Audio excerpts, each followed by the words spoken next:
Good, everybody? It's your boy Dave. So I was watching Monday Night Raw last night, right? And I was watching the final segment between Ramen Noodle Reigns and Jacob Fatu.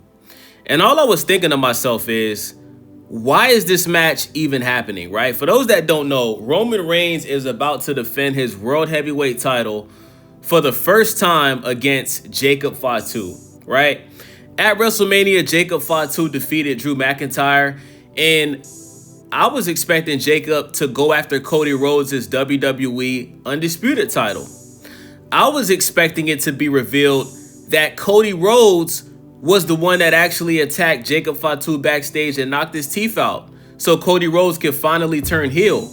But obviously, that's not what's going to happen because Triple H sucks at his job. By the way, Triple H just got a contract extension as the booker of the WWE, so it's over. For everybody that thought Triple H was going to get fired after WrestleMania, it didn't happen. WrestleMania 42 Night 2 literally saved Triple H's job, and things are going to get a lot worse these next couple of years. I can promise you that.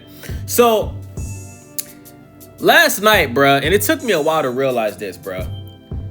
Jacob Fatu is awful on the mic. Like, he's actually worse than Braun Breaker, right? Like, I've been very critical about Braun Breaker on this channel, about Braun Breaker's promo skills, but I mean, Jacob Fatu is awful, bro. I mean, the only thing that he really does is, I'm all gas, no brakes with it.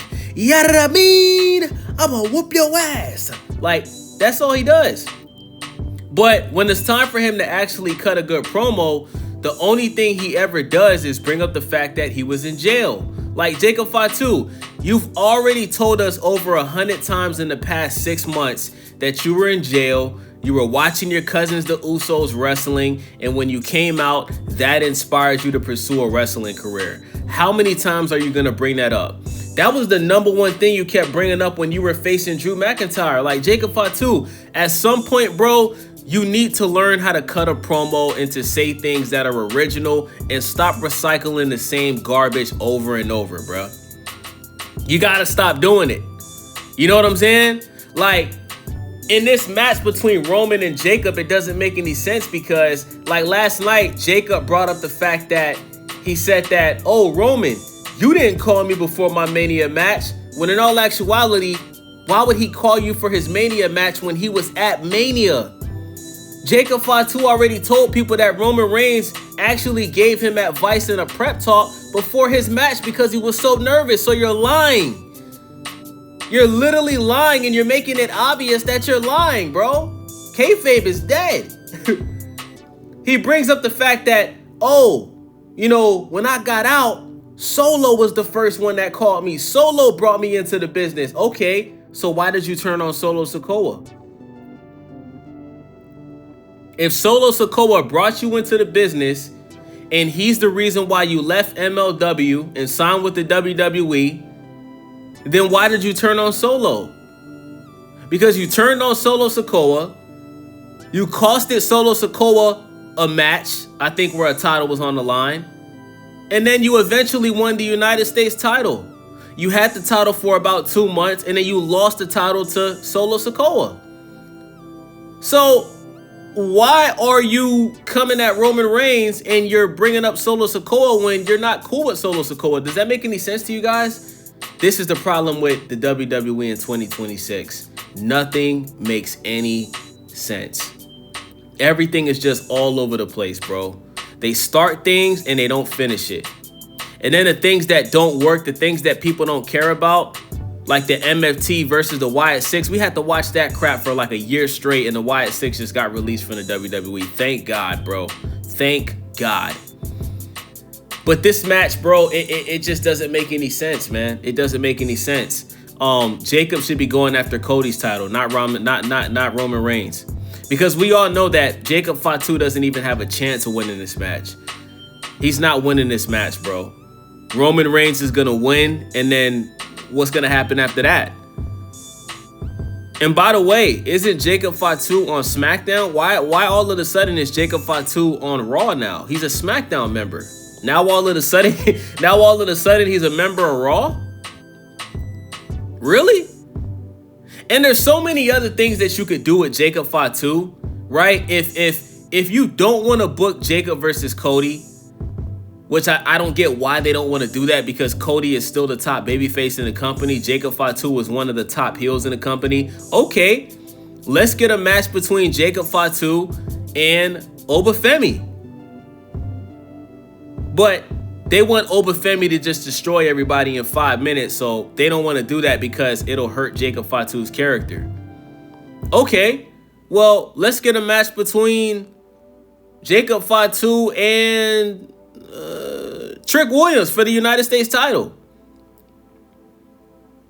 Let's get a match between Jacob Fatu and maybe Braun Breaker. Maybe LA Knight. Like, there's so many things you could do with Jacob to continue to develop him, but they're just throwing him in this world heavyweight title match because, you know, he's a part of the bloodline, bro. That's the only reason they're doing this, guys. Jacob's a part of the bloodline, and I think that what's going to happen is, I think after Roman wins the match, which is going to happen, I guess Jacob Fatu is going to align himself with the bloodline. I guess he's going to be aligned with Roman and the Usos. And that's cool, but, I mean, they don't have to fight each other for that to happen. You understand what I'm saying? So, this match, it just doesn't make any sense. I'm not looking forward to it at all at Backlash. Is it going to be a pretty decent match? Of course, bro. Jacob Fatu is good in the ring. But let's talk about what Jacob did last night to Roman. Did you guys see that weird crap that Jacob did to Roman? Like, he did this weird thing where he kind of like slapped Roman's like neck or something like that, and he started grabbing him by the face and just shaking him. And then, like, they didn't even have the decency of showing any fake blood or anything. Like, Roman just was spitting all over the place. Jacob got drool all coming down his face. Roman is spitting and coughing and wheezing as if he just almost passed out. Like, bro, like, this whole segment was just a complete embarrassment to wrestling, bro. It didn't even look realistic at all. And the fans are just looking like, what the hell was that? Like, it kind of looked like he tried to do his own twist to the, remember Umaga? You know Umaga's finishing move, the thing that Solo Sikoa does? It looked like Jacob tried to do that, but he put his own little twist to it. It just didn't look good, bro. It just looked stupid. So is this supposed to be Jacob's new finisher? Is this supposed to be Jacob's new submission move that he's going to pull out at Backlash? Because it's trash, bro. It's trash. It's trash, bro. It's trash, bro. So with that being said, that's the problem with Jacob versus Roman. It shouldn't happen. It doesn't make any sense. The promos leading up to this are going to suck. And I think the match overall is it's going to be a disappointment, bro. And like I said, after Jacob loses this match, where does Jacob Fatu go from here, bro? The only thing you can really do is keep him on Monday Night Raw and align Jacob with the bloodline. That's the only thing you can really do. And then what's going to happen after that? Is the bloodline going to start brawling with the MFT? Is the MFT going to come over to Raw and we're going to get the MFT versus the bloodline for the next 6 months? Let me know what y'all think, man. It's your boy Daze. Thank you guys for watching. Make sure y'all subscribe, thumbs up the video, click that hype button for your boy. Let me know what y'all think about this in the comments. I'm out.